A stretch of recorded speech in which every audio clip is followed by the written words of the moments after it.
आज 7 दिन हो गए, पीने को कौन कहे, छुआ तक नहीं। आज 7वां दिन है सरकार।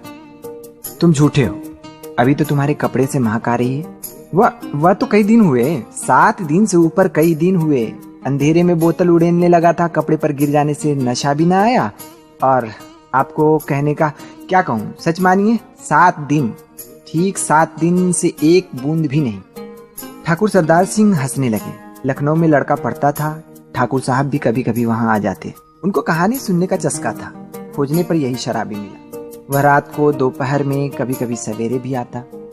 अपनी लच्छेदार कहानी सुनाकर ठाकुर साहब का मनोविनोद करता। ठाकुर ने हंसते हुए कहा, तो आज पियोगे ना? झूठ कैसे कहूँ, आज तो जितना मिलेगा सब पीऊंगा। 7 दिन चने चबेने पर बिताए हैं, किस लिए? अद्भुत, 7 दिन पेट काट कर आज अच्छा भोजन न करके तुम्हें पीने की सूझी। यह भी सरकार, मौज बहार की एक घड़ी एक लंबे दुखपूर्ण जीवन से अच्छी है। उसकी खुमारी में रूखे दिन काट लिए जा सकते हैं। अच्छा, आज दिन भर तुमने क्या क्या किया है? मैंने? अच्छा सुनिए, सवेरे कोहरा पड़ता था, मेरे धुआं से कंबल सा, वह भी सूर्य के चारों ओर लिपटा था। हम दोनों मुंह छिपाए पड़े थे। ठाकुर साहब ने हंसकर कहा, अच्छा तो इस मुंह छिपाने का कोई कारण? 7 दिन से एक बूंद भी गले में न उतरी थी, भला मैं कैसे मुंह दिखा सकता था? और जब 12 बजे धूप निकली तो फिर लाचारी थी। उठा, हाथ मुंह धोने में जो दुख हुआ सरकार, वह क्या कहने की बात है। पास में पैसे बचे थे, चना चबाने से दांत भाग रहे थे, कटकटी लग रही थी। पराठे वाले के यहाँ पहुंचा, धीरे धीरे खाता रहा और अपने को सेंकता भी रहा। फिर गोमती किनारे चला गया। घूमते घूमते अंधेरा हो गया, बूंदे पड़ने लगी, तब कहीं भाग के आपके पास आ गया। अच्छा, जो उस दिन तुमने गडेरिये वाली कहानी सुनाई थी, जिसमें आसफुद्दौला ने उसकी लड़की का आंचल भुने हुए भुट्टे के दाने के बदले मोतियों से भर दिया था, वह क्या सच है? सच? अरे वह गरीब लड़की भूख से उसे चबा कर थू थू करने लगी, रोने लगी। ऐसी निर्दयी दिल लगी बड़े लोग कर ही बैठते हैं। सुना है श्री रामचंद्र ने भी हनुमान जी से ऐसे ही। ठाकुर साहब ठठाकर हंसने लगे, पेट पकड़कर हंसते हंसते लौट गए। सांस बटोरते हुए संभल कर बोले, और बड़प्पन कहते किसे हैं? कंगाल तो कंगाल, गधी लड़की, भला उसने कभी मोती देखे थे? चबाने लगी होगी। मैं सच कहता हूँ, आज तक तुमने जितनी कहानियां सुनाई सब में बड़ी टीस थी। शाहजादों के दुखड़े, रंगमहल की अभागिनी बेगमों के निष्फल प्रेम, करुण कथा और पीड़ा से भरी हुई कहानियां ही तुम्हें आती हैं। पर ऐसी हंसाने वाली कहानी और सुनाओ तो मैं अपने सामने ही बढ़िया शराब पिला सकता हूँ। सरकार, बूढ़ों से सुने हुए वे नवाबी के सोने से दिन, अमीरों की रंगरलियां, दुखियों की दर्द भरी आहें, रंगमहलों में घुल घुल कर मरने वाली बेगमें अपने आप सिर में चक्कर काटती रहती हैं। मैं उनकी पीड़ा से रोने लगता हूँ। अमीर कंगाल हो जाते हैं, बड़े बड़ों के घमंड चूर होकर धूल में मिल जाते हैं, तब भी दुनिया बड़ी पागल है। मैं उसके पागलपन को भुलाने के लिए शराब पीने लगता हूँ सरकार, नहीं तो यह बुरी बला कौन अपने गले लगाता। ठाकुर साहब ऊँघने लगे थे, अंगीठी में कोयला दहक रहा था। शराबी सर्दी से ठिठुरा जा रहा था, वह हाथ सेंकने लगा। सहसा नींद से चौंक कर ठाकुर साहब ने कहा, अच्छा जाओ, मुझे नींद लग रही है। वह देखो 1 रुपया पड़ा है, उठा लो, लल्लू को भेजते जाओ। शराबी रुपए उठाकर धीरे से खिसका। लल्लू था ठाकुर साहब का जमादार। उसे खोजते हुए जब वह फाटक पर बगल वाली कोठरी के पास पहुंचा तो सुकुमार कंठ से सिसकने का शब्द सुनाई पड़ा। वह खड़ा होकर सुनने लगा। तो सुअर रोता क्यों है? कुंवर साहब ने 2 ही लातें लगाई हैं, कुछ गोली तो नहीं मार दी? कर्कश स्वर से लल्लू बोल रहा था, किंतु उत्तर में सिसकियों के साथ एक आध हिचकी ही सुनाई पड़ जाती थी। अब और भी कठोरता से लल्लू ने कहा, मधुआ जा सो रह, नखरा ना कर, नहीं तो उठूंगा तो खाल उधेड़ दूंगा, समझा ना? शराबी चुपचाप सुन रहा था। बालक की सिसकी और बढ़ने लगी।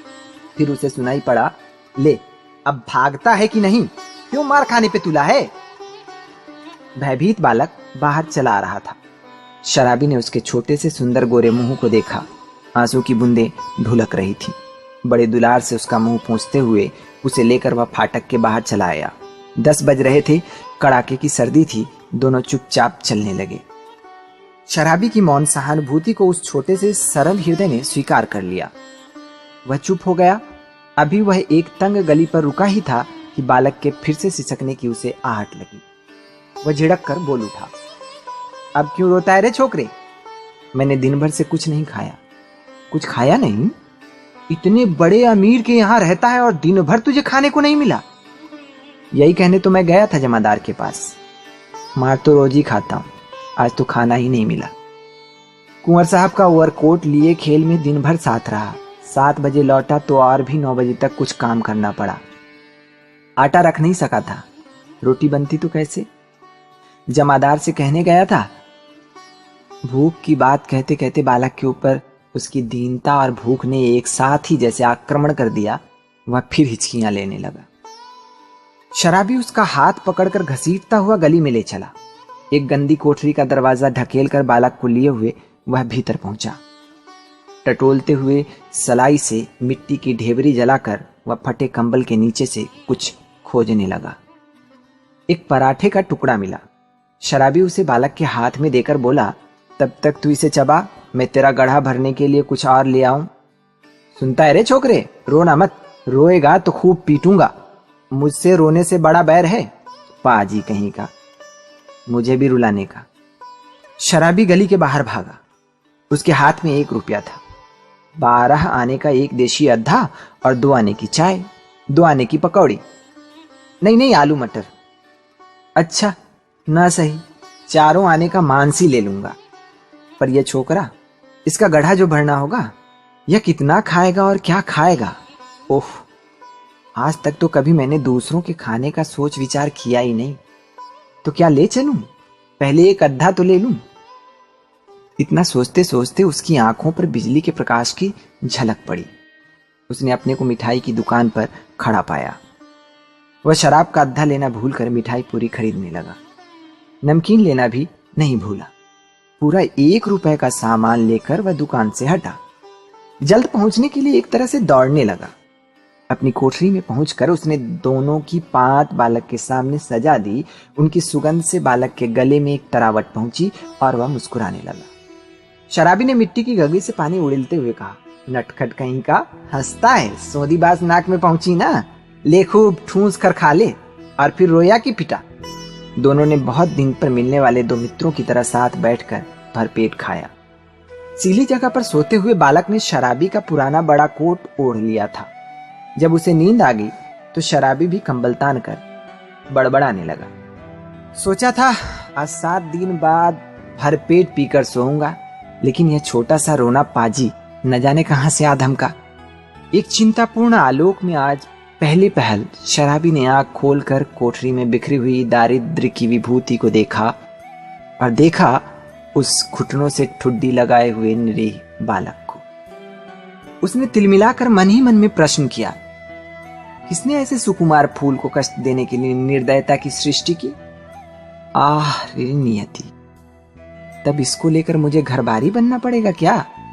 दुर्भाग्य, जिसे मैंने कभी सोचा भी न था। मेरी इतनी माया ममता जिस पर आज तक केवल बोतल का ही पूरा अधिकार था, इसका पक्ष क्यों लेने लगी? इस छोटे से पाजी ने मेरे जीवन के लिए कौन सा इंद्रजाल रचने का बीड़ा उठाया है? तब क्या करूं? कोई काम करूं? कैसे दोनों का पेट चलेगा? नहीं, भगा दूंगा इसे। आंख तो खोले। बालक अंगड़ाई ले रहा था। वह उठ बैठा। शराबी ने कहा, ले उठ, कुछ खा ले, अभी रात का बचा हुआ है, और अपनी राह देख। तेरा नाम क्या है रे? बालक ने सहज हंसी हंसकर कहा, मधुआ। भला हाथ मुंह भी न धोऊं, खाने लगूं और जाऊंगा कहां? आह, कहां बताऊं इसे कि चला जाए? कह दूं कि भाड़ में जा? किंतु वह आज तक दुख की भट्टी में जलता ही तो रहा है। तो वह चुपचाप घर से झल्लाकर सोचता हुआ निकला, ले पाजी, अब यहां लौटूंगा ही नहीं, तू ही इस कोठरी में रह। शराबी घर से निकला।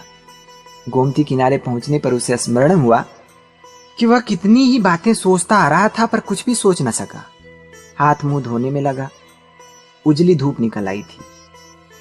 वह चुपचाप गोमती की धारा को देख रहा था।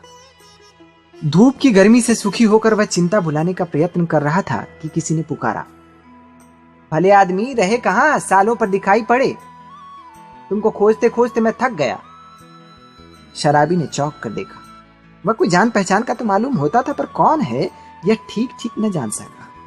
उसने फिर कहा, तुम ही से कह रहे हो, सुनते हो? उठा ले जाओ अपनी सांध धरने की कल। नहीं तो सड़क पर फेंक दूंगा। एक ही तो कोठरी है जिसका मैं 2 रुपए किराया देता हूँ, उसमें क्या मुझे अपना कुछ रखने के लिए नहीं है? ओहो राम जी, तुम हो भाई, मैं भूल गया था।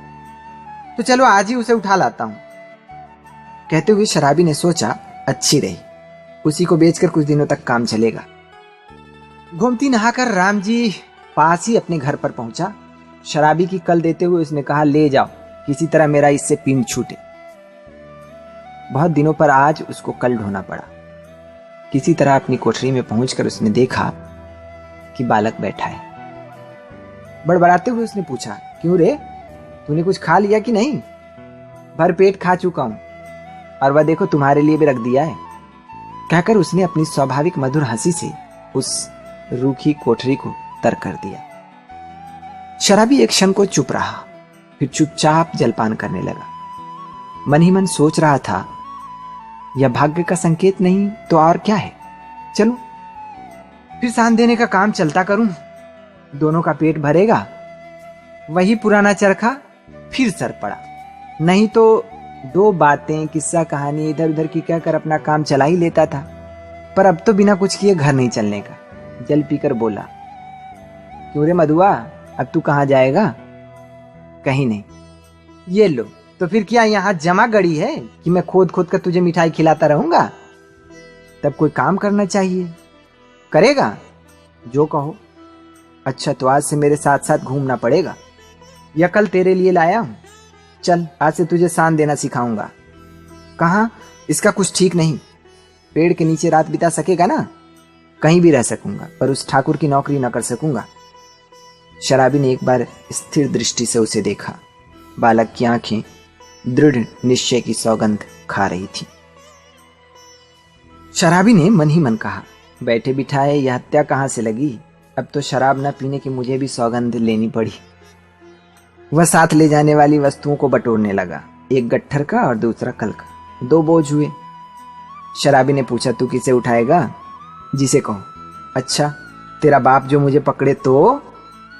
कोई नहीं पकड़ेगा, चलो भी, मेरा बाप कभी मर गए। शराबी आश्चर्य से उसका मुंह देखता हुआ कल उठाकर खड़ा हो गया। बालक ने गठरी ला दी, दोनों कोठरी छोड़कर चल पड़ी।